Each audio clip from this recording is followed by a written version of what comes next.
And people are starting to come in. All right, we are live. Let's see. Looks like Dee Dee was the very first one in here, followed by Sam. I can't believe she actually beat Sam. Sam's always number one. He's got to be number two today. And then Stan, that dude, was third. Uncle Smiley, Don, and we'll see who else starts drifting in here. Like I said, I kind of looked on the calendar, but now there's so many people, so many new channels, so many different things going on. According to the the calendar, there was a gap during this time, and that just kind of worked out for me and you. But with that being said, we can get going. All right. Hey, Brian, thanks for dropping in. Linda, oh, here they come. They're starting to trickle in. But first of all, I just wanted to start off by saying thank you, Stan, for accepting the invitation and actually coming up here with me. I know it was kind of short notice. I know we were talking about it, that it was kind of one of those days where I know there's people in the chat that are regulars, and some of them might not necessarily have a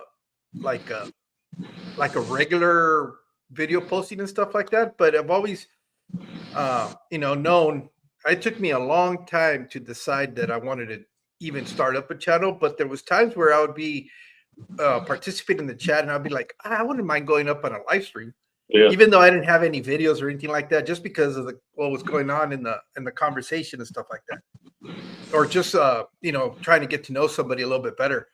And so I knew that was always something that always was in the back of my mind.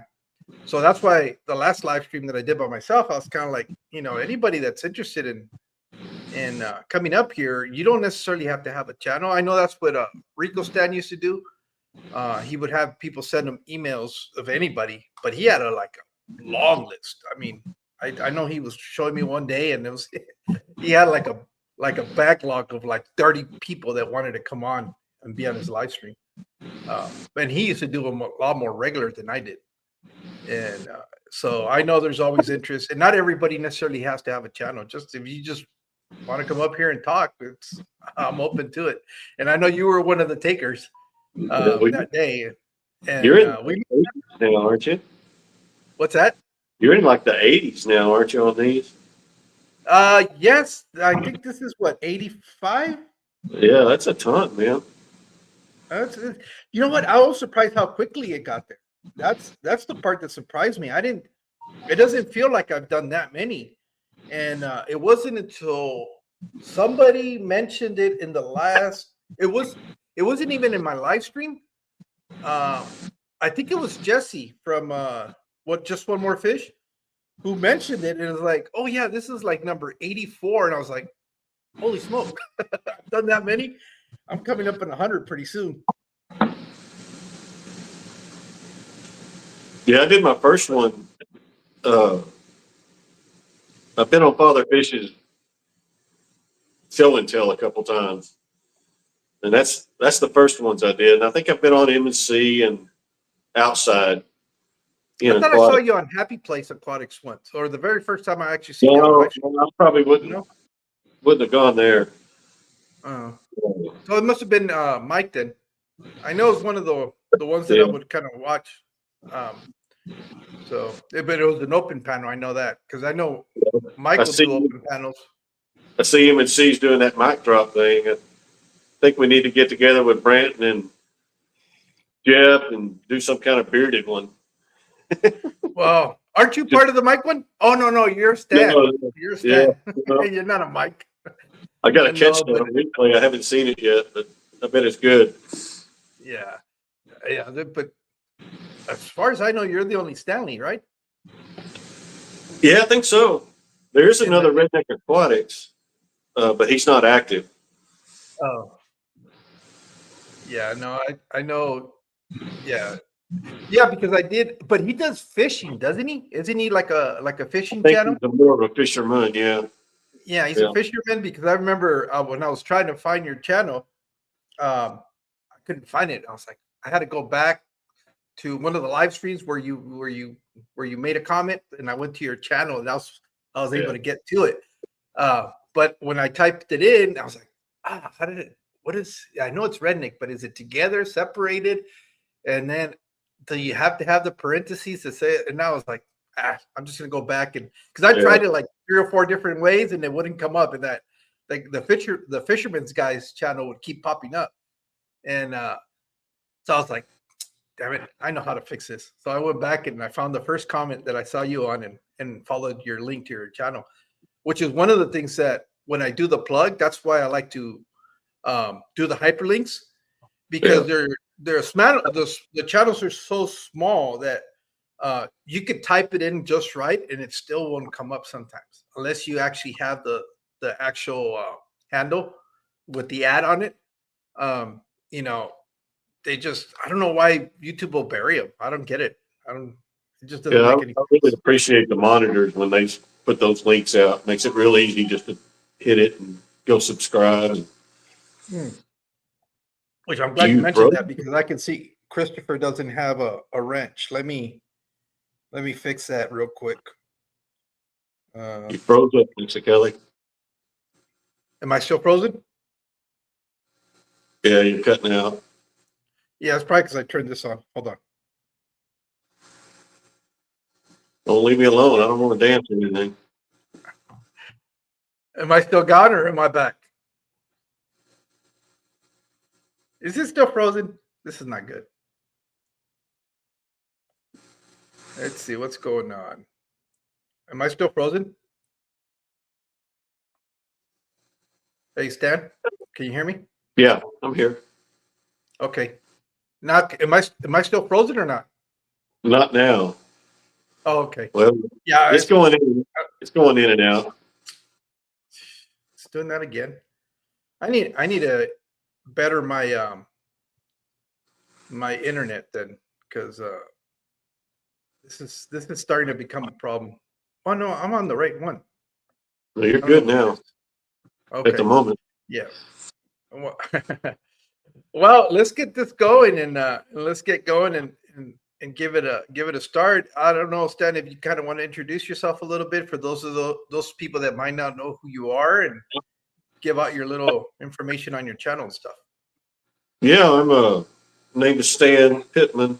I live in East Texas, outside of Nacogdoches. We moved here about 8 years ago. Found a little lake house on a little well, it's not a private lake. It's a public lake, but it's a small one. It's kind of secluded. And I'm a big bass fisherman, and it's perfect little lake. The history behind it, when the state of Texas started experimenting with the Florida strand largemouth, this is the first lake that they actually stocked them in. And there's a lot of really big bass in this lake. I think the lake record's over 16 pounds. But yeah, me and my wife just quit our job, sold our house, and moved to the country. We lived in Fort Worth before that, and I grew up there. So are you on the northern part of the state or southern We're part? kind of mid-state, but deep east. They call it deep east Texas, piney woods, a lot of pine trees and chicken houses. That's the big money out here is the chicken house. They raise chickens out here. And, they had a big gas boom, 10, 15 years ago, and all the little schools got remodeled and the tax money went way up. But it's just real peaceful. I ran route out here for years back in the 80s, and I fell in love with this whole area. And my in-laws lived next door, and I used to tease their neighbor all the time about selling me their house. And came down on a visit one time, and they threw me a number. So here we are. But, yeah, no, I know a little bit of Texas just because recently I have family there. My son, my oldest, moved out there, and so I know a little bit of Houston, and I as far out as to Baytown is how far east I've gone, and then I'm 3.5 hours from Dallas, and I'm 3.5 hours from Houston. oh, so you're kind of like in the middle between. So you would be the equivalent to like Austin, but except on the east. Right, yeah. Oh, okay. But I'm 30 I'm 30 minutes from the Louisiana border. I mean, we were way deep east. And, like I said, 3G lives in Shreveport, and I'm an hour and a half from him. So How about the P's? How far are you from the P's? from where? From Stephen P. and Jenna. Probably about 6 hours. Yeah, they're in Baton Oh, Rouge. Yeah, okay. but it's not. They invited me to dinner. I'd make the drive. Yeah, it's Yeah. not too bad.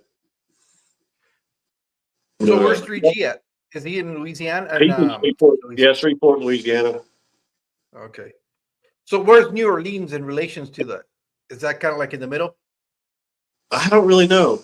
It's right on the coastline. Uh, I think we're about 10 hours from New Orleans. Oh, okay. So We go to Baton Rouge Destin. is actually before Well, before. Baton Rouge is a lot further north than New Orleans. I would have to go north probably to get to Baton Rouge a little bit. Yeah. See, Manuel's Aquarium says he's in California. Sam's in California. I know that. Let's see. Grew up in Marrero, right outside of New Orleans. That's Christopher Jenkins. See You better who watch else? that. He was threatening to be a troll today. Who? Christopher? Yeah, Junkin. You got to watch him. That's fine. Trolls are welcome. Let's see. And then Garcia, Aquarius Garcia Oficial. He's from Mexico City. Thank you for being. Gracias por estar aquí. Let's see. Where else do we got people from? We get them from all over the world. Obviously, Don's in the UK. Let's see. All right. I see 3Ds in here. Yeah, he was here. He told me last night. I was on with Ed and Whip, and he was kind of looking forward to this. He was telling me that you have a lot of his fish, and that's what you were telling me right now before we started. Yeah, when I first got started, I ran into him at Father Fish, and well, he hooked me up, man. He gave me a big jump start on my room. So you've actually been to his house? I haven't been to his house. We meet there in Shreveport. Yeah, he ain't quite figured me out yet. You don't know if he can trust me at his house. This is probably a good thing. Yeah.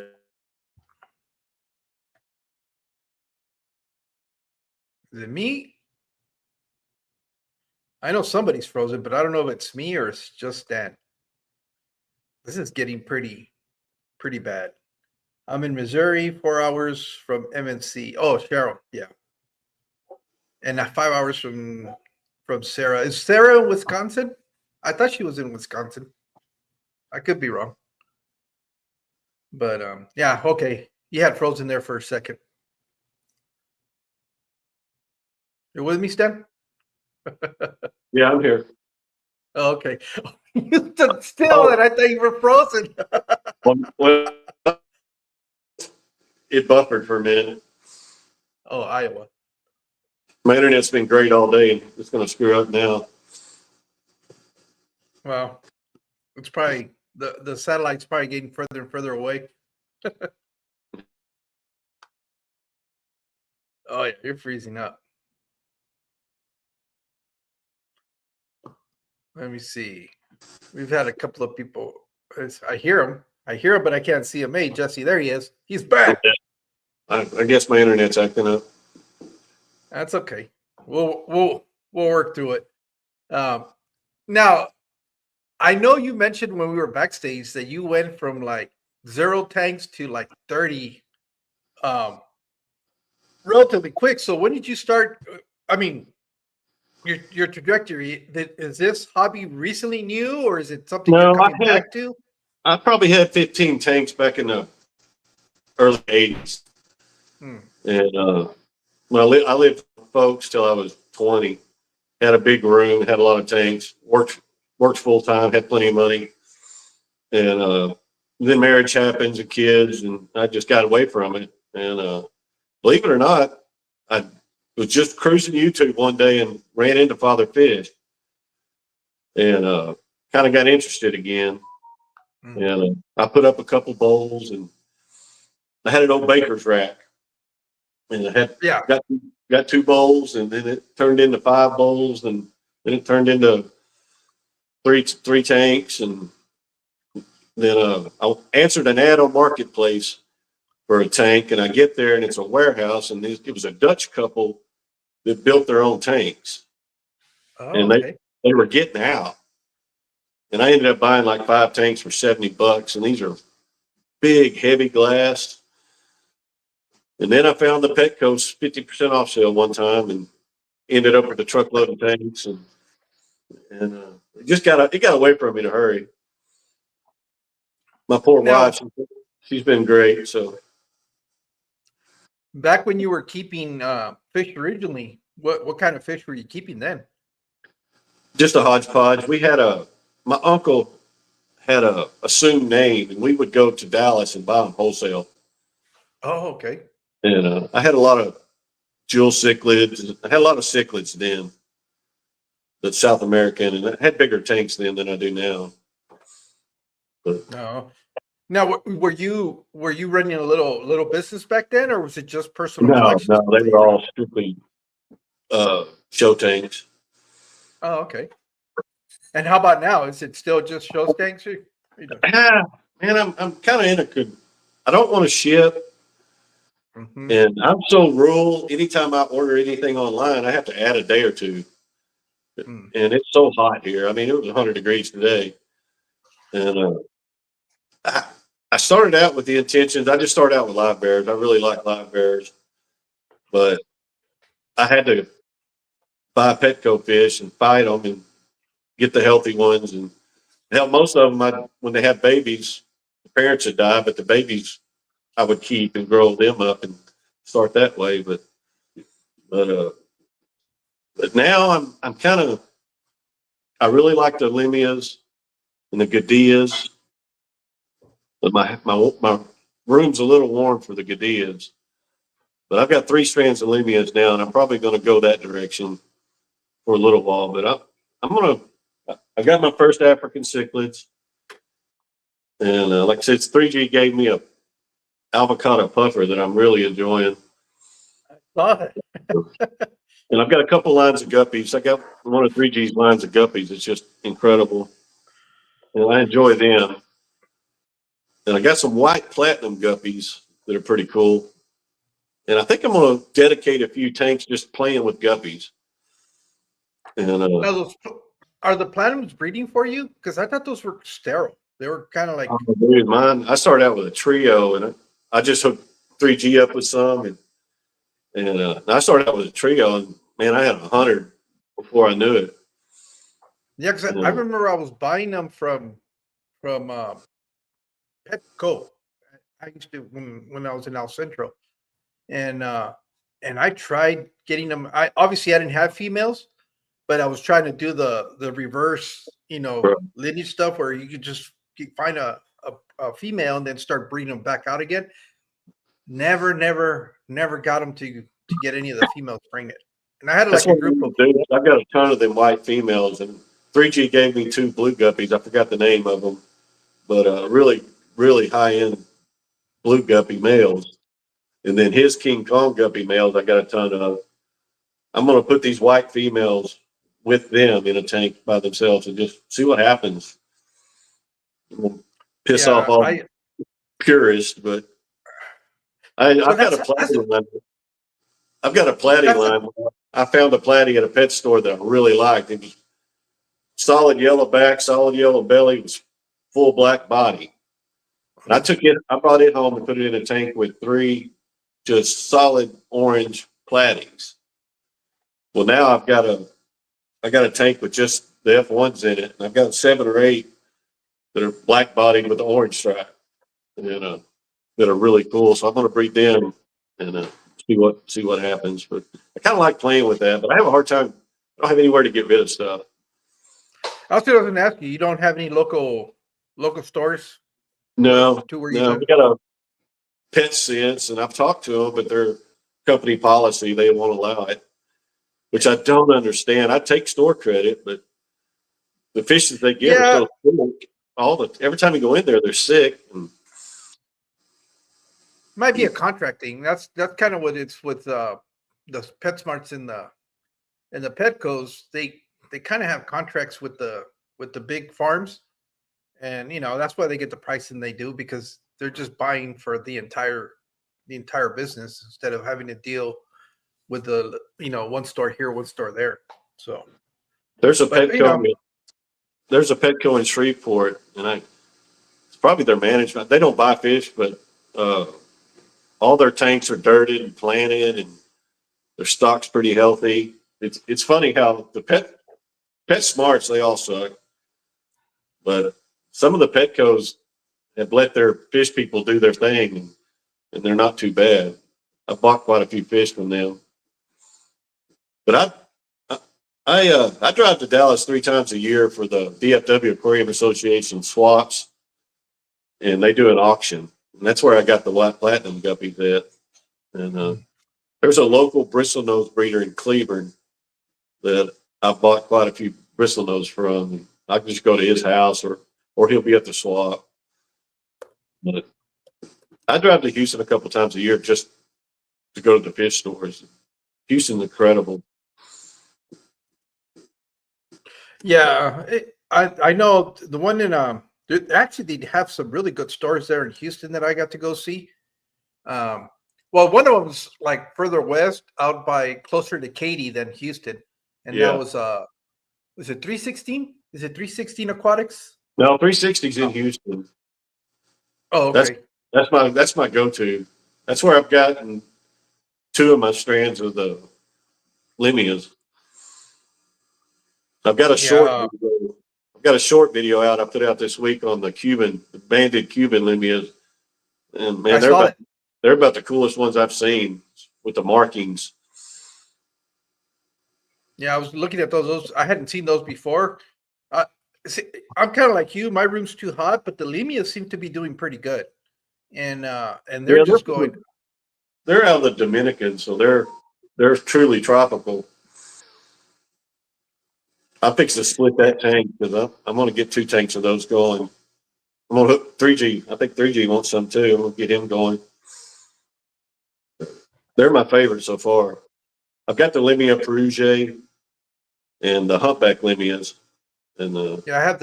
I have the Limia Peruges. I have they call them black bellies is the common name yeah, from the DR, and then I have tiger Limias, a trio, and they just dropped fry the other day. I was like, finally, because it took them forever. I think I might have gotten them too small that I had to wait till they grew out, but I've had them for about 2 months now, I think. I think everybody that I've talked to with the Tigers, they're not breeding as they're not as productive as the other ones are. I think Okay. 3G had them for a while. Yeah. And so I've got 3 sets of Limias now, Yeah, unintentionally. yeah, I'm fixing to have a couple more next time I go to Houston. I mean, I'm really enjoying them. They're so active. That's the main thing. There's always moving. Yeah. Yeah. I have them. I need to move them out. I think I have to go in and rearrange some of my aquariums. I need to consolidate some of them because they're not doing anything. I've been trying to, I know they're not doing anything because I am not necessarily breeding them in a way that they would be successful. Like I have cherry barbs, and instead of pulling eggs from those, I'm kind of trying to see if I can get them to colony breed. That's not going to work. There's a couple of factors going against me, and one of them is I'm not removing the eggs, and number two, I have snails, and I'm finding out snails are the worst thing to have in breeders. They do fine in my planet tanks, but in breeder tanks, they get to the eggs and they'll eat them. Um, so I have a one male and I think 3 or 4 females in that tank. I think I'm going to pull them out and I'm going to start splitting up some of the Limias and see what happens then. I think I showed it in one of my shorts, the guppy short. I caught some grass shrimp out of the lake a year and a half ago or so, and I've got them in that tank, and they bred. But that's the cleanest tank I have. Them grass shrimp keep that tank clean. The guppies don't jack with them. But I got a ton of red ram's horn everywhere. I think I bought 8 to begin with, and I probably got thousands now. But I enjoy the snails too. Yeah. Here's Dee Dee's is letting you know, I guess, that you can order fish and have them held at the post office. That's what I need to start doing if I start ordering stuff. Yeah, I think Ed's Aquatics. That's the only way he'll ship. Yeah, I probably need to do that, but the shipping cost on most of them are so dang high. Yeah, I was talking to my wife because that one tank that I was showing off, that hexagon, well, right next to where I'm sitting is where it's going to go, and I was telling my wife, I said, well, since it's coming in here, I guess you want to help me pick out what you want, and I kind of showed her a couple of fish, and I think she wants to go with some cichlids. And so I was like, okay, so that's going to be interesting. I don't know what region of the world we're going to go with yet, but she goes, I want them to be bold and stripes. And it's like, yeah, sounds like cichlids. I've got a video on my page of my den tank, and I kind of used it. It's a 60-gallon long. It's the biggest tank I have. I kind of used it it's in my den. Everything else is in my room. And I kind of used it as a retirement tank with Platy. I had everything in there. And I've just about got everything out. I'm going to move my angels over there. And 3G's, I got some angels from him that have extra fins. The lower Yeah, I saw fin. those. Yeah, I saw those. I kind of like weird stuff like that. So I'm going to put them in there, 3 of them. And I've really fallen in love with them electric blue Acara. Yeah. We'll get a couple of them, and I'm going to do just make that a straight display tank in the den with a few bigger fish. But the jewel cichlids, those red jewel cichlids, I really like. Yeah, no, those are really nice, except they're really territorial. And I don't know if you can keep them with anything else. That's the only problem with the jewel cichlids. Yeah, I think I'm going to just set up one tank for them. They breed pretty good too. Oh, yeah. Yeah. Yeah, they're easy to line breed to get them to get. I've seen there was a guy that used to come in here a lot, Jeffrey Watts, and he had some that were like super red.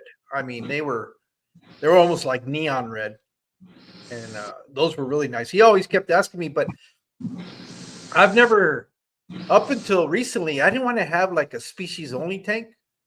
And funnily enough, most of my successful breeding ones are all just species only, because that's if you want to be able to breed them out. But yeah, I kept passing on them. I'm still not sure. I mean, I don't have any real cichlids other than angelfish in my fish room. I'm trying to think what. Well, that's not true. I have shellies, and that's the species only too. And I kind of think I want to go down that road too with shellies. Matter of fact, I have one tank now that has the shells in it. I just haven't gone to Houston. As soon as I go to Houston, I'm going to have some. Yeah, those actually do pretty well for me. Not necessarily here in town, because I ended up selling them to a couple of people, and they started breeding them, and then they just kind of flooded the market. Yeah.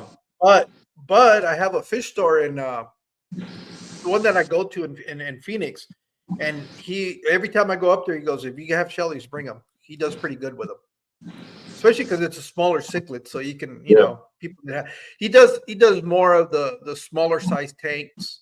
I guess you could say that he kind of specializes in nano fish for the most part. So yeah, he'll take them. He's always as many as you can bring. They're not enough. And since I don't go like every month, by the time I end up going, he's totally out of them.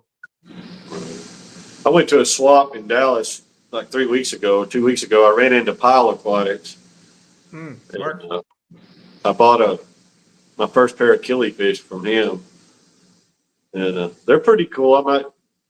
get a couple more pairs of them. Yeah, the killifish are cool, except they jump. And since I I had to run order, all, I had to order a lid because I don't have lids on anything. I had to order a lid, and I had to make a cardboard lid till my glass lid came in. I'm fixing to buy a sheet of that greenhouse stuff, and the tanks that I can't see down into, I'm going to go ahead and put lids on, try to help the humidity in the room. now you have yours indoors, right? Your fish room's inside the Yeah, house. I'm in a spare bedroom. Yeah. Yeah. See, I wish I had that. I'm working on it. I'm hoping that aquarium that I set up in here, somebody can. We have as we come into the house, there's like a office bedroom slash bedroom kind of like den area, and originally that became like my wife's little shop because she has like a little spa set up in there. But after COVID, that kind of really died down. So she was telling me the other day, "Oh, I'm thinking about taking all the stuff out of there and turning it into a bedroom." I was like, "Oh, take it down, but we're not turning it. We're gonna make that my man cave, and that way I get to get out of the garage." There is And disadvantages because I have to keep this room clean because you yeah, have to walk by it to get to the back of the house, and so it'll get messy, and she'll whistle at me, and I have to clean it up. But I think if I were to come in here, I would totally change directions. I would quit the breeding stuff. I wouldn't want not indoors. I don't want to breed indoors yeah, because it's too many water changes, and it's just you know, I don't know. It's just too much. If I bring it in here, I'll probably set up just strictly display tanks. I'll tell you what, I would love to have it look like Empty's fish room. That's kind of what I would do if I was to bring them inside the house, and obviously do my little sitting area in there, just one chair in there that I can sit around and watch everything. Hey, thank you, Ty. Appreciate it with the super sticker. I love this beard energy tonight. Yeah, I'm telling you, we're missing the boat. We need a all beard, M&C mock drop. We need a beard. we're gonna do the fish dynasty. Yeah, we need a beard live. The We get bearded live. Jeff Kane and outside. And I guess we can let Branton join. We have to. But You don't have to, but he's gonna cry if you don't. He'll be like, "How about me, Porky?" He's gonna be all upset.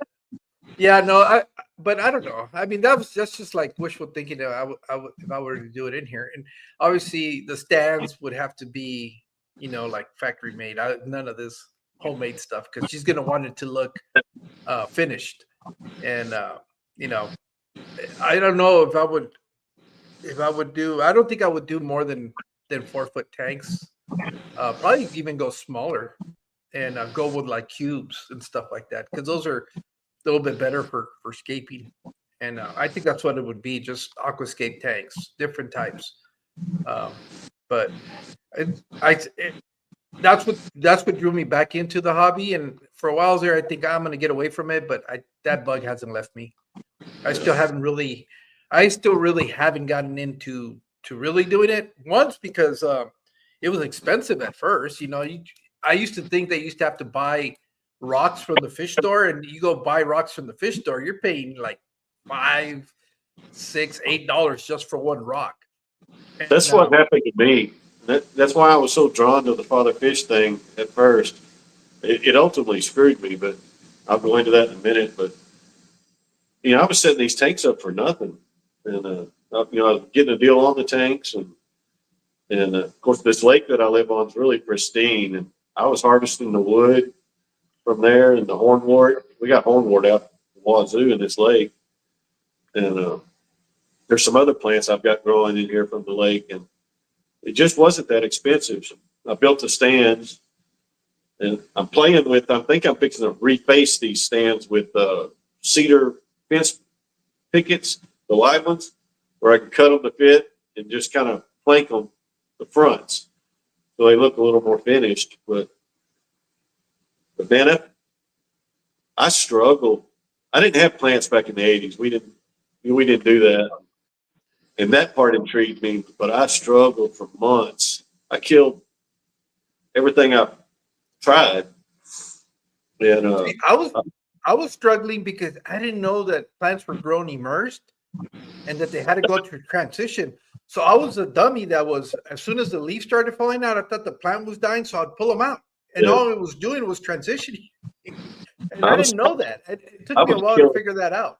I was killing hornwort. It's kind of bulletproof. But I was watching LRB one night, and just a passing comment, he said something about KH being a plant killer. Of course, I was following Father Fish. I hadn't tested nothing, and I went and bought a test kit.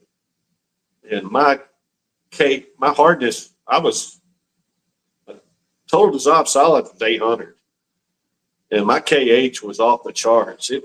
I stopped counting at 24 drops, and but then it hit me. Then 3G, I was talking to 3G about it, and I bought an RO unit, and started doing I didn't want to shock everything, so I just started doing my top offs. I wasn't doing water changes anyway because I was a Father Fish guy, and started doing my top offs, and things started getting a little better. And then I started doing water changes. Now I don't do them a lot, but I try to get it once every 4 or 5 weeks. And man, things started growing finally. And Stephen P helped me a bunch with remineralizing with the GH and the fertilizing. But of course, Father Fish doesn't fertilize. But as soon as I started fertilizing, things started happening. And I tried to talk to him about it. Father Fish didn't want to hear about that in test kits. Well, if you're starting out fresh, it sure would be nice to know where you're at. Yeah, I kind of was listening to some of his stuff until I started getting my own knowledge and kind of going, that doesn't make any sense. So I've taken some of his stuff, but I don't take it to scripture. It's not like I follow, I kind of take some of his principles and adapt them to common sense stuff. And I've had pretty good success, I would say. But yeah, I don't adhere to his hard Don't rules. get me wrong. I have several of the tanks that once I got the water right, Mhm. they're doing okay. I got a couple of them that I'm not going to change. But I built my first plenum tank, the Novak plenum tank, last weekend. Mhm. I'm going to do a few more of those. And I've got some tanks here with just sand that are doing okay. But the mold is bothering me. I don't like these tanks develop mold. I mean, I've got tank mold this thick in some of these tanks. Yeah. It's great for setting up a new tank because I just steal it, but in that sand, this plenum tank, it just makes sense to me that it's sucking it through that gravel. And, I'm going to try one plenum tank with sand, but I don't to defeat the purpose to me. I don't know how it's going to migrate down in that sand, but Well, it depends. Like I know Corey's do a pretty good job of moving mold into the. I mean, they stir it up, but they also get some of it to go into the sand because they're always sifting through it. I know Malaysian trumpet snails are great for that because they do it, but sometimes it's just too much mold. You just get too much mold in the tank, and it just gets overwhelming, and you just got to go in there. And when you have sand, that's hard. That's hard to siphon out because the sand, it comes out too. Yeah, Home I Depot, guess. Home Depot here has a pea gravel that's pretty small Okay. and very cheap. That's the way I set up the first plenum tank was with that. But I'm putting small lava rock and the bio cubes underneath the plenum. And I did do the cat litter on the first one, but you can't see it. It's all capped off. Yeah. But the next one, I'm going to leave out the cat litter and kind of do an experiment, and see which one grows plants better. I see. I'm there with you. I try going back to what I was talking about, Father Fish, and taking some of his principles and but modifying them. I found out that when I did his whole 1 inch of potting soil and 2 inches of cap, I did one tank like that, and boy, did I struggle with algae. Oh, I just couldn't. terrible. I was just so much algae, and then his solution to that was, well, add more sand. Yeah. And it's actually the one that has the like Add my more plants. homage to Stephen P's mud the guppy pit, the mosh pit. It's that one, and you could see the cap of sand because it has 1 inch of potting soil at the bottom, and it's got like now it's like 7 inches of just sand. But that's what he wants you to do for the mold. He said just cover it up. Yeah. Yeah, Or and add more. so that Add one more plants. Add more now plants. that one is probably my most balanced tank because I could do 100% water change on that one, and it never get the algae blooms in them, and the bacterial blooms, not algae blooms, the bacterial blooms. So that one is like bulletproof. That tank helps me start up other tanks and stuff like that, and so I'm not worried about that tank. But what I decided to do is like I still wanted to do the potting soil because I wanted to have a source for the plants to be able to grow. And what I decided to do is like, well, instead of doing an entire inch, what happens if I do less? So I started just kind of mixing it with gravel and stuff like that. Like half of the dirt, and then of what he was recommending, and taking another half and mixing it, and then putting that in the bottom. And it was getting better. I was having less problems with algae. And now it's just a dusting. If I set one up, I'm just putting a small dusting on the bottom of the glass and capping it off, and it's good to go. By the time that the plants take up all the nutrients on the bottom of that, the tank is already well established, and it just keeps perpetuating itself. So I'm not even worried about it anymore. But I wouldn't have known that if I wouldn't have played around like what you were saying about changing this and doing something different. I'm a big advocate of try something different, or even if it's working, find out what happens if you don't do it exactly the way they tell you. I mean, Yeah, I've probably got 7 or 8 tanks that are all completely set up different.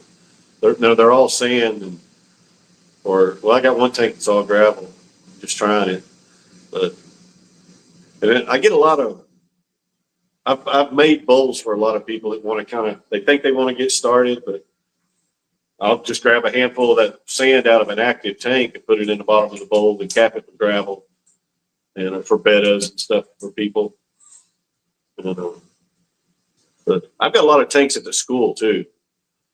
I work for I work for a little school district down here, and this year we're going to set up a tank in each of the high school science classrooms. They do a lot of ecosystem study in one of the classes, and they do a genetic study in another class. And I'm going to do the guppies. I'm going to put 3 different kinds of guppies in there and let them play with the genetics and see. In the ecosystem one, I'm going to put the shrimp, and the kids really like the shrimp. They have bowls in there. This science teacher puts a bowl at every island with fishing. Okay. And last year I stocked them. I put baby platies in the bowls, baby guppies in them. Some shrimp got in there by accident. I didn't even know they were in there, but the kids have really took to the shrimp. So one of the tanks is going to be a black substrate so you can see them. They're really hard to see on the natural substrates. But the snails, we had girls at the high school that were carrying around little pet snails. They take a snail, make it a little house, and they were doing TikToks on their snail, and it was pretty cool. Yeah, that's the neat thing about the hobby is there's just you're gonna find something that's gonna attract you, and snails is one of them. You have people that are the isopods is another one, the aquatic ones. Like in my tanks, he really enjoys those, and shrimp. It's just you name it. It's amazing what some people like think it's cool, and you have that opportunity with this. I've told both the science teachers this next year, if any of them are showing an interest, just send them to Michael's and tell them to buy that 3-gallon bowl. They're like $19. They go on sale all the time, and tell them to bring it to me, and I'll get them started, and just try to grow the hobby a little bit. But Or even do like an after school club at school where you guys set yeah, up the tanks. there really hadn't been. We're getting 4 or 5 kids that are kind of interested in it. They all like looking at it, but I don't. I might mention it this year and just see, even if it's Yeah, you 4 or probably 5. have, Even if yeah, it's just 4 or 5 kids. yeah, you got to start off with, even if you start off with 2 or 3, I mean, the word will spread, and before you know it, you'll have a whole classroom full. But I think you'll definitely have to have a teacher that pairs up with you, We so that they're like, so that he's the mentor, or he or she. Yeah, she's amazing. Yeah, she'd be all in for it. I think bows are perfect because you can do plants, and then neocaridina shrimp would probably be the way to go, because they're not going to get too big, and you're going to have some sort of aquatic life in there. And as they get done mastering that, then you can start tinkering with adding other fish. I think the upgrade of that would be like either some chili rasboras, or the nano ones, or endlers. Endlers would be cool because they just make more, but Yeah, they don't get too big. I've got a few paradise fish too that 3G gave me some plants, and he said there might be some paradise fry in there. And I get home and I've got like a dozen paradise fry. And I've got I got a kindergarten teacher that has a tank. And she asked me, I said, "Yeah, I've got a paradise fish that'll go perfect in there." And, the science class had a paradise fish last year. I've still got 4 here at the house. They Yeah, need to those are send. harder to move. They're a little bit harder to move because they tend to be little a-holes. It's Yeah, just yeah. they're not very big, but sometimes you just got to keep them by themselves because they'll terrorize everything in the tank. That's why I only have 6 now, because they were in a community tank together, and 4 or 5 of them didn't make it. Yeah, I know. Fathom Aquatics just picked up a bunch of them. He's trying to find out who to send them to, because I think there were loomies, and loomies couldn't get rid of them. But I said I'll take Stephen one. P's he put some in his pond outside. So Yeah, but why would you want to make more of those if they're hard to get to push off on people? It's like convicts. I would never breed convicts because it's just nobody wants them. yeah, I saw some parrot convicts or some white ones that were pretty cool. They just got Let all me nailed. hold on. My wife's phone's ringing. Let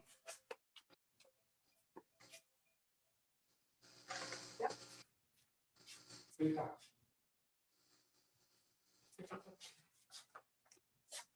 That's my daughter trying to get a hold of my wife. Sorry about that.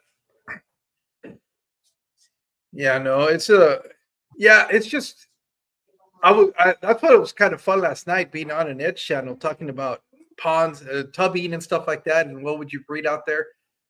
Sometimes environment limits you, but it's also what I found interesting. There were some species that I didn't think I could You're keep. fading in and out on my end. I don't know about everybody else. Oh, I don't know. Let's see, blue fire. Is it still doing it? I don't know if it's still doing it or not. You're froze. Am I?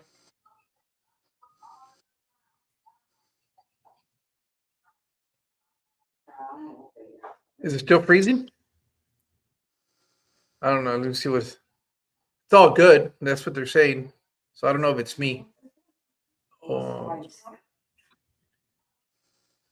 Yeah, I don't know if it's me or you look fine. I don't know. Can you hear me now or not? Is it still fading in and out? You want me to back out, Yes. come back in, see if it's on my end? I guess Jorge's good. Stan is the problem. Yeah, try to back out and see if you can come back in.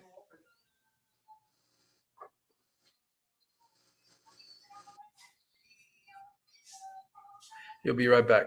Well, let me take a minute real quick to acknowledge some of the people that have come in recently. Ed K, thank you for joining us. Ryan, thank you for being here. Um, Brandon, Stephen P, Jose, Lori, Jacob. There he is. Thank you guys for coming in. Let me bring Stan up here. Is that better, Stan? Yeah, Okay. looks like we're Yeah. good. Yeah. I don't know. I don't know what happened, but that was kind of weird. Yeah, no, it's just what was I telling you? I was in the middle of something, then the phone rang, and then I forgot. It was kind of like squirrel. I always try to catch the live streams, but it's always busy working. Well, no problem, Manuel. I appreciate you being here. Yeah, no, I know. Oh, talking about being on Ed's and discovering other fish that I didn't realize I could keep outside. I've always heard about rosy barbs, but I hadn't really seen them. You know what I was confusing rosy barbs with are the rosy minnows that you get at the like feeder fish Yeah, at the. That's what I always thought when they mentioned rosy barbs. I don't know why. I assumed that that's what they were talking about. And when I saw them last night, I thought, oh, these are pretty cool. I don't know why people don't appreciate them and say that they're just kind of like, I guess because they're inexpensive. But I thought they looked pretty neat. I hadn't seen them before, but I was confusing them for the rosy, I guess rosy minnows is what you get that are like at feeder fish. But I was looking at those. So those are something that I might, if I find them at the next pet store that I go to, I'll probably be able to pick some up there if I see them. But that was a. Oh, they're asking you a question. If you're a spinner bait or a chatterbait kind of guy. I'm a plastic worm guy. I throw Texas rig almost exclusively, unless I'm sandbass fishing or something. But yeah, I'm not big into the throw and crank. I'm old school. Now, have you ever? How serious are you about fishing? You ever done like a tournament or anything like that? Well, we started a bass club at the school, and Oh, okay. for like, it's phased out now. We didn't have enough interest, but the first couple of years we had 6 or 7 teams, and I was a boat captain for the team for a couple of years. I don't particularly. That makes it work for me. Uh, I fished one tournament, like a memorial tournament, and it costs a lot of money to get in those things. Oh, okay. And it's you got to be really good to make that worth it. I'm going to pay somebody $150 to go fish for 8 hours. When I can walk down, I got a boat ramp in my backyard. I just put the boat on and go. We went night fishing last night. We didn't even start till 8 o'clock, and I got back in the house like 2 a.m. But it's so hot this time of year down here. At night, it's great. You get a little breeze, and Well, that. well, I don't know. It seems like out here where I'm at, because I work at the dam, we get a lot of guys that come out bass fishing at night, but it's because we have the big spotlights over Yeah, the dam, yeah, and the guys will drive their boats up there. And I guess there's a lot of bugs on the surface of the water, and yeah. they're The fishing light, all night long. the light attracts the little fish, which brings the big fish in. Yeah, Oh, is we that got a what it few is? boat, we got a few boat docks here that are lit. You always hit them at night. Yeah, yeah. It Yeah, draws especially down here. the bugs bring the little fish, and then the little fish bring the big fish. And you can, I'll see them on the camera where they'll. I don't know. I think it's the bass because they're jumping out, and you can see the big old rings of water from when they splash Yeah, back in, yeah, and they'll be active all night long. They're just hitting and hitting and hitting, and yeah. they do a lot of that on the upside of the dam, downriver or below the dam. They do a lot of catfish. A Yeah. lot of catfish. I mean, they're getting all the channel cats out of there. The This ones little that lake they'll that hold. this little lake that I live on, they didn't really stock it with catfish because they didn't want the competition for the bass. There's a few, but there's some big blue cats out by the dam. But this is only 500 acres, 560 acre lake. I think the deepest part I've ever found is like 40 feet, and it's a channel. But the bass just in the summertime they just school. Be out in the middle of the lake and you feel like you're in a storm. They just come up and they're busting all over the place. Yeah. I know that down there too, there's a section where we divert the water coming off the river, and they're like big settling ponds to all that debris and stuff to kind of settle down. But when they go over the weir and incorporate back into the channels that go back out to the river, it creates like white water. It's just a lot of turbulence. And I see a lot of guys fishing striped bass out of there, Yeah, and striped they bass, get pretty big. striped They get bass, and real black big. bass. We have a hybrid here. I'm sure they have them in other places where they cross those two. And the sand bass and the stripers have got this hybrid, and they're pretty fun Yeah, to catch. these guys are pretty long and silver fish, but they sort of remind me of like of a barracuda, the body shape, but they're you know Yeah, I'm not a big fisherman, so I people always can tell me, oh no, that's this kind of fish. I just know that it's either a bass or it those, doesn't look like a largemouth. those It definitely stripers, doesn't look like a largemouth. those stripers are saltwater fish that I don't know if we converted it or they naturally converted to freshwater, but they catch stripers in the ocean up north on the beach, off the beach. But the fishing's slowed down a little for me since I've been here 8 years. You kind of get burned out a little bit. I don't go near as much as I used to when we first moved here.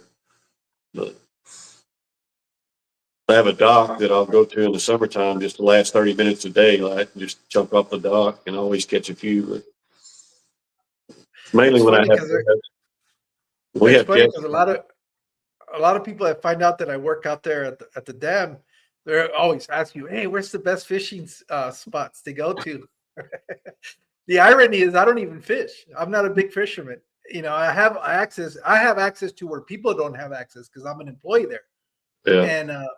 and I still not a. I don't know. I did a little bit of fishing when I was in high school, but a lot of the fishing is canal in the water canal, so you're fishing for catfish, and it never interests me, the whole idea of just dropping a bait and waiting for something to strike. It just seemed boring to me, and never caught the bug. I think I would have been probably a little bit more interested if I knew about cast fishing, because that's repetitive. You're doing something, but for that you need a boat too. So I don't have access to a boat. I've got a 40-gallon breeder back here that's got a red ear slider in it. And I put a bunch of gambusia in there and got 3 little brim in there. And I've got a big crawfish in there that I've only seen once in the last 2 months, but it's kind of a little native tank. The little red ear we found in the yard when he was the size of a quarter. But my wife found it, so I was taking a nap in my recliner, and she walks in there and puts that turtle on my chest. And she goes, "You got to build a tank. You got to build a tank for this thing now, right?" They get big too. I know they sell them a lot in the stores in Mexico that I go look at the fish stores. They have them in these little round enclosures like that. And I'm looking at it, I was like, people, you realize that sucker's going to get, like uh it's going to get up to like 24 inches. It's not going to stay that small for very long. And but they sell. I mean, you look at the aquariums where they keep them, and there's easily like 100 of them in there. I'm like, where are all these people buying them? What are they doing with them? Either they hopefully, not hopefully, which is sad, but I rather think that they're not surviving than them releasing them out into the waterways. But who knows? Yeah, I made a mistake and bought 2 little baby snapping turtles. And man, after a year, I had to figure out how to rehome them because they grew so fast. I mean, they were really cool to have, but they went from the size of a quarter to paper plate in a year. Yeah, no, they get pretty big. I know. What was it, Kyle, that recently posted some pictures of a little baby snapper Yeah, turtle? yeah, I yeah. was like, I hope you don't take that with you, because Yeah. That sucker's gonna get big. Yeah, it was definitely a baby snapping turtle. Yeah. I was like, I know in the canals out here we have like the soft shells ones that Yeah. have the longer neck. It looks like a. Sometimes they startle you because I would think it would be like a snake, but it's just a one of those turtles. Yeah, And you know, it's like, oh my. you can buy all them turtles at those reptile shows, and they'll have the little baby red ear sliders and the baby soft shells, and that's where I got my two snapping turtles. But they don't warn you. You know, they told me two would be fine because I was only buying one, and at about 3 months I had to separate them because they were killing each other. I had two tanks tied up with snapping turtles. Yeah, no, it's just anything that'll take my finger off. I don't think I want to mess around with it. Yeah. Uh, Luckily, that's luckily I found really good homes for both of them. So that's uh, why I'm always freaked out to watch the videos where people go where they go noodling, where they stick their arms and I'm always thinking, how do they know it's the right hole to stick it in? What if it's there's a predator in there and it's there's just the been risk. plenty of people down here lose a finger to a snapping turtle going into one of them holes. Yeah. I don't see how that could be appealing or I don't see the upside of the risk versus reward, kind of thing. It's Yeah. it's You it's can take it's gonna macho be too on far. what's that? So you can take macho too far, I think.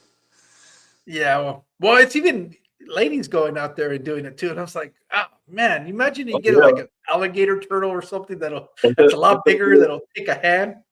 there's that young lady over in Alabama, Hannah Bear, and I mean, she makes her living on those videos. Hmm. Her accent that gets everybody, but yeah, that's all she does. She's sponsored by all kinds of people now. She Yeah. started out with one viral video of her noodling one of them catfish.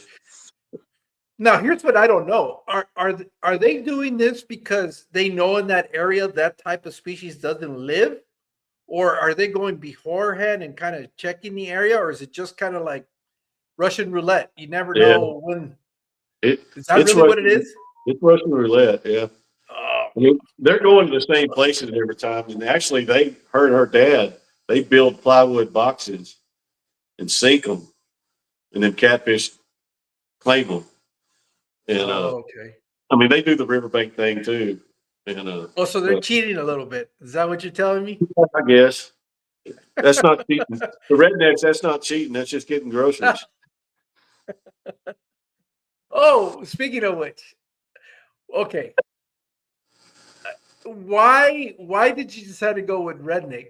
And I know that Greg said in there that you're not an aquascaper, and I want to talk a little bit about your style of aquascaping. Does that have to do anything with your name? I don't know. I got that name from work, Okay. and I worked for a company in Dallas for 17 years, 10 years, and I was the bumpkin that drove the commuted an hour every day to Dallas, and that's and they were the only ones that called me that. But hey, I'm proud of my heritage. I don't care, you know. And and when I was thinking about it, it just popped. It's just what I thought of. Plus, I've been in enough of the chats to know that it was so diversified that that I kind of wanted to go southern with it, you know. And the reason I was asking that is because anybody that's seen your aquariums, Yeah, there's a couple of particular decorations that are in yeah, there, and which I think is interesting because it is true. A lot of the waterways in around urban areas would resemble what you would find in yours. And yeah. and what I'm getting at is there's like empty bottles of, like I thought it I've was a got beer bottle, but you said it was got a a couple of. Well, medicine. I kind of collect that stuff. I've probably got 50 of those insulators, and my grandpa was a railroad guy. He'd find them on the railroad tracks and bring them to me. And I've got several tanks that's got old antique perfume bottles or medicine bottles and that kind of stuff in them. I've got one tank, my big display tank has a big fossil in it. My grandpa collected fossils. And I think it allows me to combine my hobbies a little bit. I kind of get to enjoy the stuff that I collect in my tanks. And of course, that's the natural thing. You know, you find a bottle in the bottom of a lake or a river. And I've got Do a you, I got a are Budweiser you 40 are bottle you that set up in a way where you can get up and show the aquariums behind you or not? I probably have to reset everything, but we can try it. Oh, oh, that's fine. Yeah, Oh let me yeah, try. give it a try. I'm gonna put you on the big camera, and then I'm gonna take advantage of this real quick, and I'll be right Let me back. see.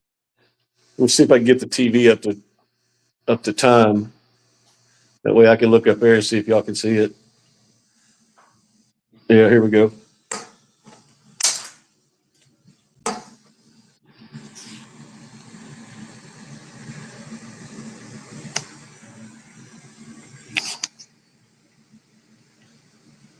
See that bottle? That's an antique bottle. Yeah, what's going on here?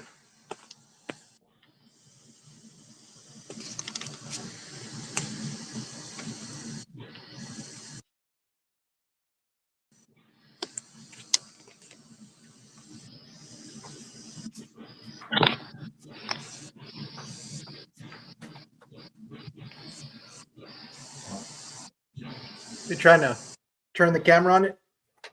Yeah, let me leave and I'll change everything and I'll come right back. All right. Yeah, he'll be right back.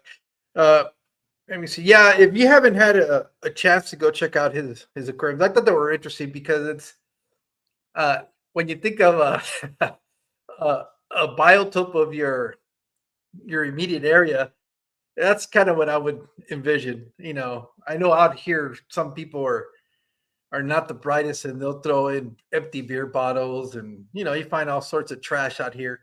So when I saw his, I kind of was laughing because I understood. I understood what he was getting at. Let me see. He's coming in. There he is. Yeah, let's try All right, again. then. Yeah, you're good. Let me go ahead and make you big. There you are. Yeah, it's just an assorted swordtail tank, neons and blacks. But that's an old bottle that I It's a green bottle. dug it out of an old trash pit. This is just a platy tank. I don't think I have anything in there but my skull. That's not really the only decoration I've got. That's the Linea Perugia, and that's a little cobalt medicine bottle there. And all the Now, bigger rock. do Go your ahead. plecos ever take up that as a breeding cave or anything like that? Not no, that's a 20 long, so that's a really small bottle. Oh, okay.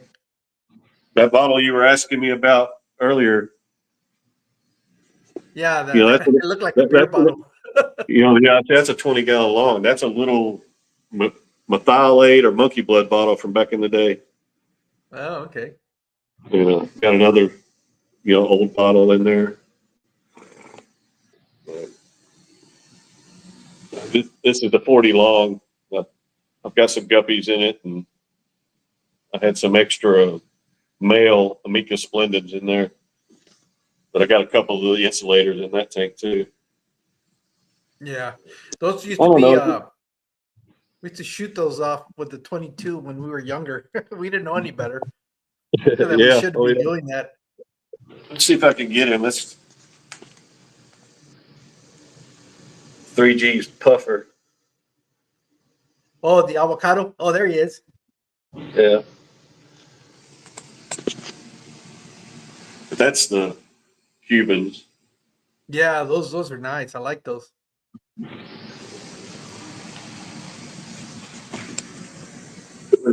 Those are the humpbacks.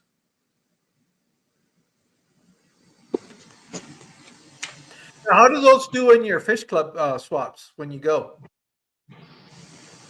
I haven't ever sold anything. I just go to buy. Oh, okay. You never Yeah. taken to Yeah. for the swabs, huh? No, I probably need to now. This is that Molly or that Platy I was telling you about. They're black on the sides only, No, orange. okay. Kind of like a tuxedo. There's the Oh, bulls that started it all. They've got the paradise fish in them.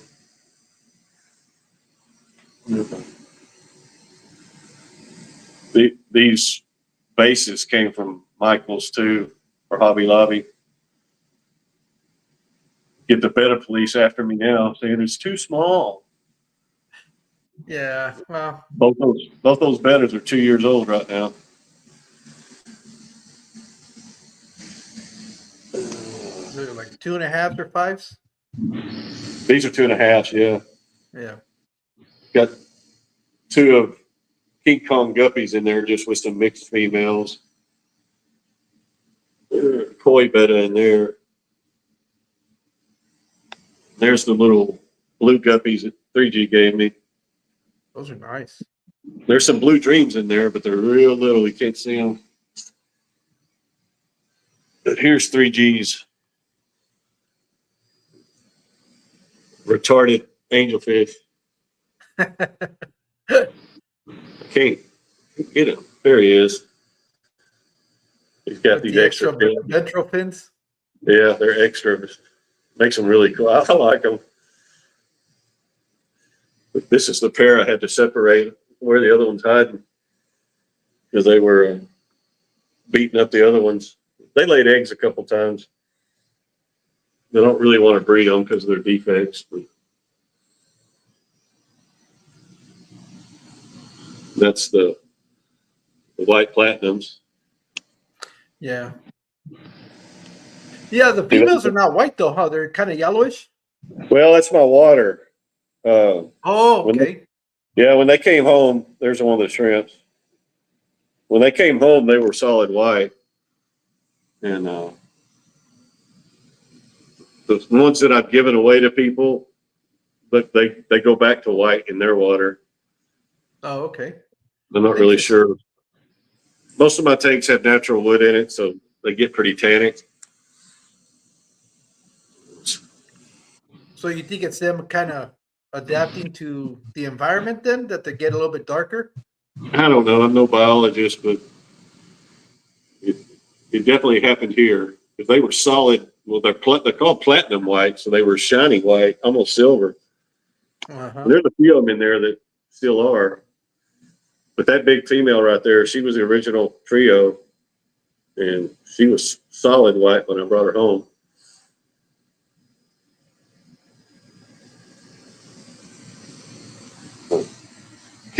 Killifish and this little one, but they're back there somewhere. Which Kelly do you have? You had to ask. Are they the least killifish or they're the colorful killifish? No, they're the true killifish from cod or pile.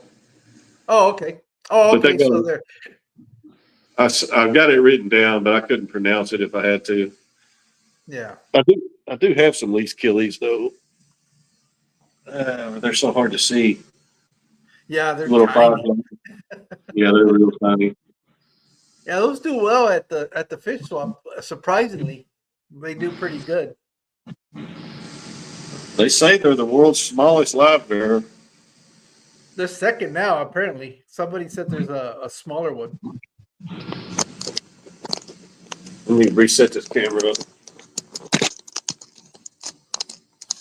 Give everybody a headache. No, you're good. So, do you have any future plans with your Okay. fish room?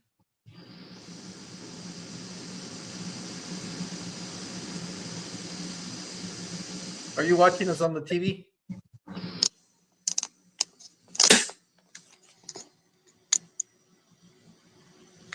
Oh yeah, he's got You a there? TV set up. Yeah, yeah, I can see you. I turned off the volume. Oh, he'll be back. Yeah, his tanks kind of remind me of mine in the way that they're just kind of let them go, nature take over. We wouldn't count a shot vac. Okay, you guys are talking about removing duckweed, I assume, with the shot vac. Let's see. Hopefully, I'll come back right now. Tanks and fish. Hey, thanks for joining us. Let me see who else is kind of come in here. I think I already said Jesse. Thank you. Craig, thanks for dropping in. Who else? I thought I saw somebody else that had Ben. Thank you for dropping in. If I hadn't said it, Jose. Keith, there it is. Keith, yeah, that's who I. Thanks for stopping by. Said hi to Jacob. We'll see. Hopefully, he'll be able to get back. We're getting close to the end, anyways. So, I know I was laughing because Stan was telling me, he goes, dude, I don't know if I'm going to be able to talk for more than 20 minutes. We're already almost touching up at an hour and a half.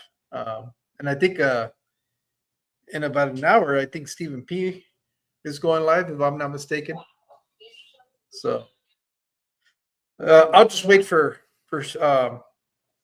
hopefully for Stan to come back, and then we'll probably start wrapping it up. My mental health beats me up. Oh, they're talking between themselves. So yeah, just I guess tomorrow also I'm gonna be having another reason. If I go back and look at all my guests, a large portion of you guys have been from Texas. I don't know what's up with that, but I know it's a big state. I didn't realize how many fish keepers out there. Hey, Sonny, thanks for dropping in, my man. And so it'll be Justin Turner. He's out of San Antonio, if I'm not mistaken. Mexicali, what happened when you ring the service bell behind you? Oh, that's when, I got to bring my wife something. Why do we have that? What was it that I don't know why we have I know we used to use it on a regular basis, but I don't know. It's just kind of hung around. I can't remember exactly what we were doing with it. It was kind of a joke, but yeah, it kind of sits around the house. You made it back, Stan. Yeah, I'm a technical idiot. No, we all are a little bit. But no, I was telling them that I was laughing in the beginning because you were saying, "Oh, I don't know if I'm going to be able to talk for more than 30 minutes." We're coming up in an hour and a half, and I don't. Well, I told you too, though. I was excited about this opportunity because you're so good at keeping it flowing. Well, I try to. Well, one of the things that I like to do, and I think you kind of got to see that a little bit. I listen to people, when they pop up on other live streams, and I'll see what gets asked, and then, but if people are anything like me, we usually have more than just one hobby. The fish is just one aspect of what we do. More than likely, if you have one hobby, you probably have another hobby or two or three, and in some cases people have like 6 other hobbies. But so knowing that, it allows me to just kind of, by observing some of your videos and stuff like that, like I didn't realize that you actually collect bottles. I thought you would just kind of thought it was funny to put those in there, which that's kind of what you were doing, but I didn't realize that you actually go out and do you actually have a physical collection where you like a display cabinet with bottles? I have a few, but they were my grandfather's. He actually collected them, and I've got some bigger ones out in the yard that are pretty cool. But it's just I was an only grandson, and we were really, really close, and they just mean a lot to me. Oh, okay. So they're more for sentimental value. Yeah, because exactly. I know some of those fetch pretty good money too. Yeah, I know because we have I've got a couple. We have people.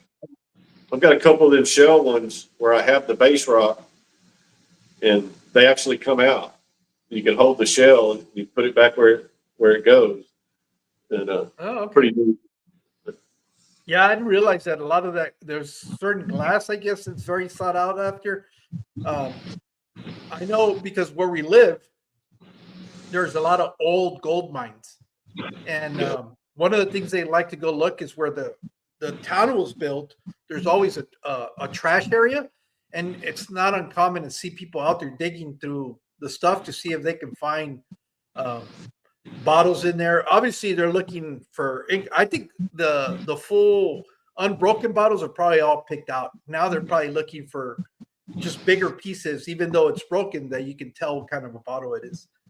And Before I but moved that's here, I was a big deer hunter, and that's what you're talking about having too many hobbies. When I moved here, I kind of started bass fishing more often, and there's a lot of deer here. I go across the street and I shoot a couple of deer for food every year, but uh, all my little bottles and stuff came from a trash dump on a deer lease from an old homestead. We figured out where they dumped their trash and dug it up, and that's where they came from. I've got a couple of whiskey bottles now, old flat whiskey bottles from back in the day that are sitting in vinegar water, just getting them clean. They'll go in a tank before it's over. yeah, that's what's kind of interesting about YouTube is it's amazing how many hobbies are out there, and there's always going to be a community for that hobby. I'm Yeah. sure if you start looking up like old bottles on here, but Oh even yeah. probably now, just talking about it, I'm going to start getting hit up. And there's like certain markings on the bottoms of the bottles. There's like Yes. a number series that tell you basically when they were manufactured, the companies and stuff. It's interesting. The only reason I know is because we took a tour once of one of the old gold mines here, and they had a BLM archaeologist, and that's what she was saying. They have a problem because they're not supposed to pick them, and people are not supposed to take that stuff, but they're not always out there. But yeah, Yeah, you know, that's where I learned that there's a lot of information on these bottles and why they're so sought out. the arrowhead collecting, and that's super big. And there's a guy that has a channel, and that's all he does is go to rivers and find old bottles in the rivers after a big rain, and marbles. This guy finds marbles, old antique marbles in the river all the time, and it's a whole nother collectible. But Yeah, I'm and kind then of out here we have a big event for rock hounds. There's a lot of what do they call it? The ones that have crystals inside of them. yeah, the one they Uh, cut in half. Yeah, there's a lot of those out here, and there's a little town called Parker, and they have this. I was the only reason I knew they had it, but I didn't know how big of an event it was. But it's during the winter when we get a lot of the winter visitors that come from up north.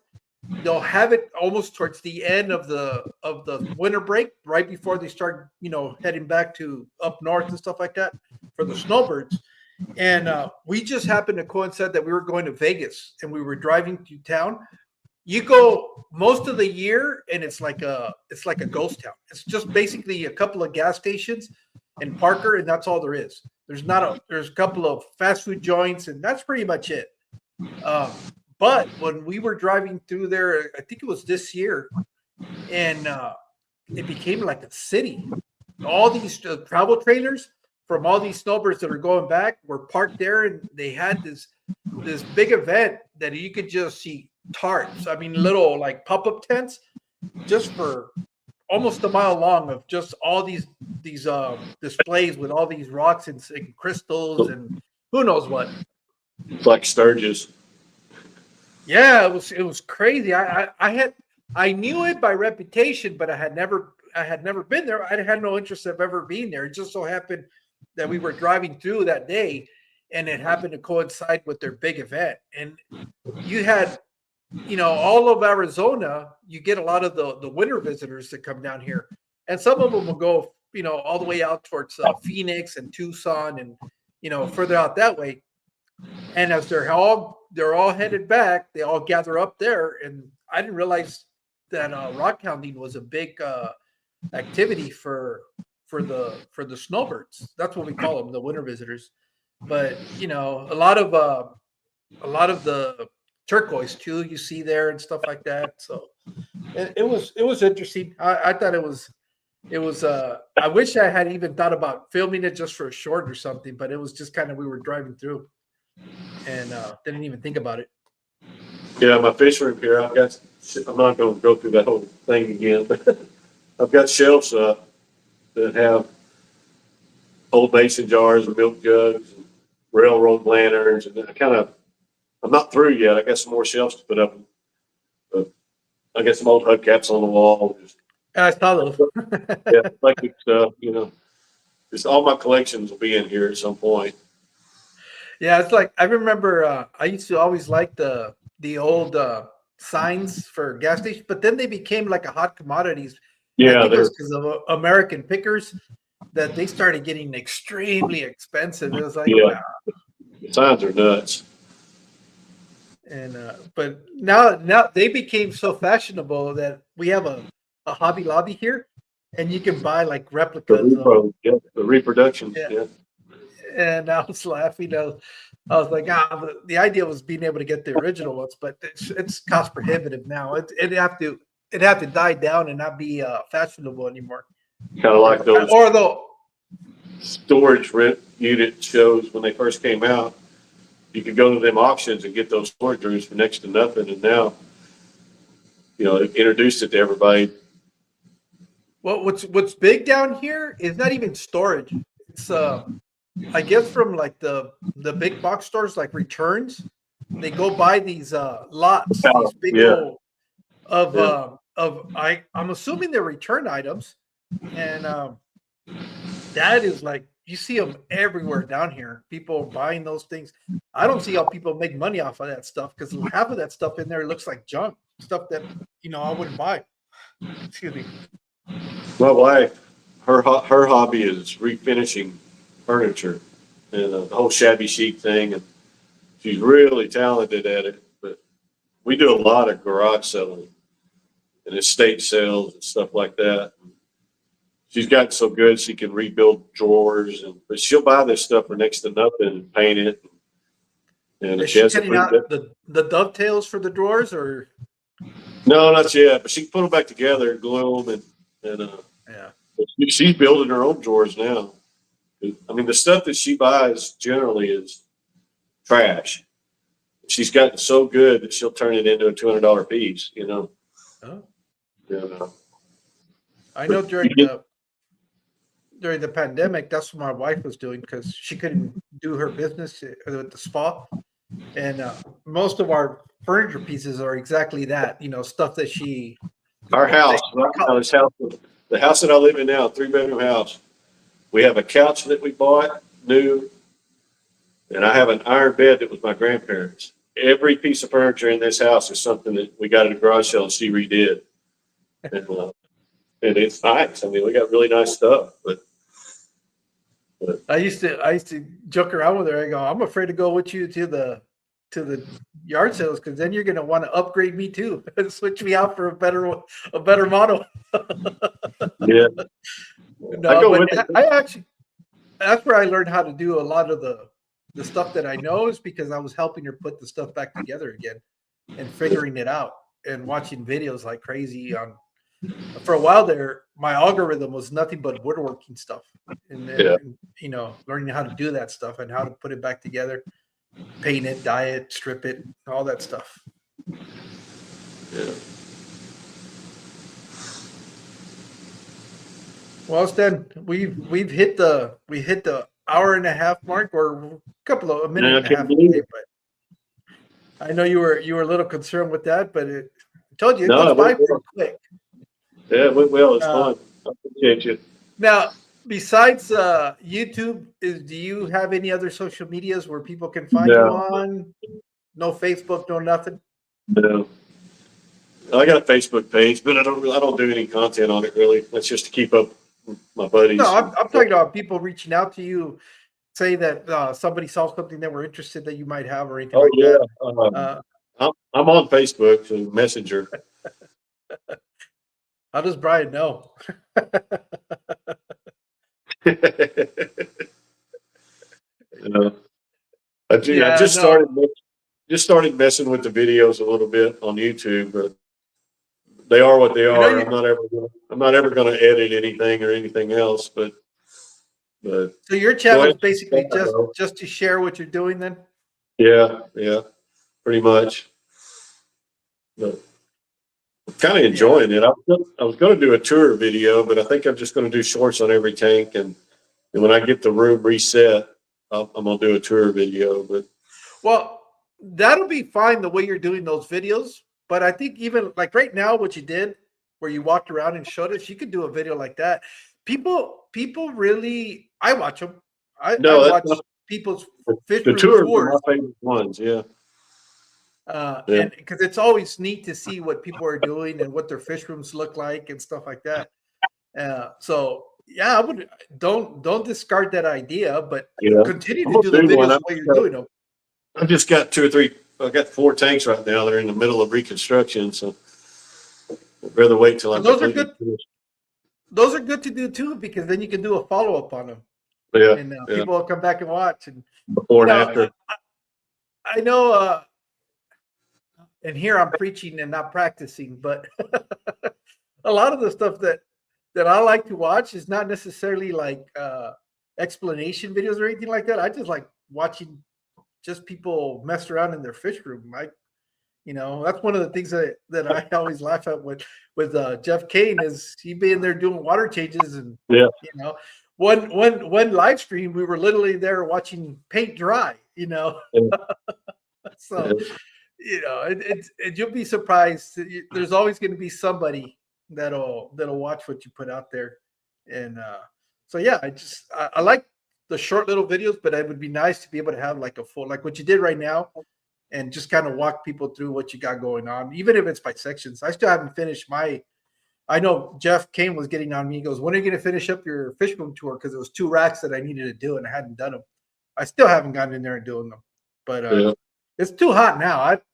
That's why what Jesse was saying. I'm surprised to see Mexicali in a different part of the house. It's because I don't like sitting in 100-degree weather. Yeah, I have to get an air conditioner for the house and all that. I mean, for the garage, but we've got other stuff.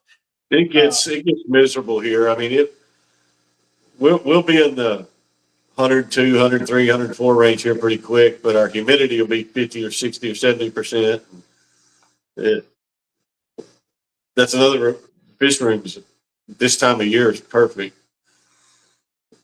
Yeah, Just I too do hot need to to get do. an AC unit in. Even though we have our heat is a lot drier. I did have this is where I messed up because I spent the money that I had thinking that an evaporative cooler would be good because I mean, growing up as a kid, we didn't have AC. All we had was evaporative coolers. But it's not enough. It's not enough. And then you gotta be dealing with changing out the panels every so often because our water is so hard that you get all that salt buildup on the panels, and it's like, man, I should just gotten a little portable AC unit. I don't need to cool my fish room that much. If I can get it into the low 80s, I'll be more than happy. I don't need it to be like an ice box in there. I just need it to be less than 90, and I'll sit there and hang out. Now, the other thing is, I know if I get AC units, then I can put lids on my aquariums because that the AC unit's gonna suck out all the moisture in the air. So Yeah, I'll be able to put my lids. son lived in Tempe the last 2 years, but he's moving to Kansas. I think probably next week. He hated it. He hated the heat there. he just I used to tease him about that dry heat. He goes, "Dad, 115 is just hot. I don't care Yeah, what it, the heat it's just, is." well, the problem, and it's not even that, is the problem that it never lets up. You go out in the Yeah, middle of, you go out of the streets at night, it's still 100 degrees and the sun's not out because you get all yeah, that radiant heat. All that heat that gets trapped during the day, once the sun goes down, starts leaving all the surfaces and everything. You got to be careful where you place your hands on because you'll get burnt. You can't lean up against a car because especially a yeah, black car. Forget it. You're gonna burn yeah. yourself. He works for FedEx, so he's in those warehouses all day. And Yeah, Yeah. no, that's not fun. I know Yeah. my door. You can't touch the doorknob during basically from about 4 o'clock till late in the evening. That's it's. I will have Like to walk around the back and come into the last house. night when we were out there fishing, it was mid-70s, but you had that breeze. I mean, I almost tied up to a tree and just slept out there the rest of the night. It was so nice. Yeah. Well, Stan, I think we're going to go ahead and wrap it up. Cool. I want to again thank everybody that joined us tonight. There's still a few more streams going on tonight, so I'll probably catch some of you guys there. Again, thanks for reaching out. You know, I know when I put that offer out, you immediately reached out, and I appreciate that. Offers open to anybody that's interested in doing it. Just you know, let me know. And you know, after this, Steve, I think Steve goes on in an hour, if I'm not Yeah. mistaken. Or, yeah, so we'll probably catch most of you guys there and catch up again. So that being said, thank you guys. Look at Gabriel showing up at the last minute. You're sad, Gabriel. All right, guys. You guys take care. Enjoy the rest of your weekend, and we'll catch each other somewhere somewhere along the line.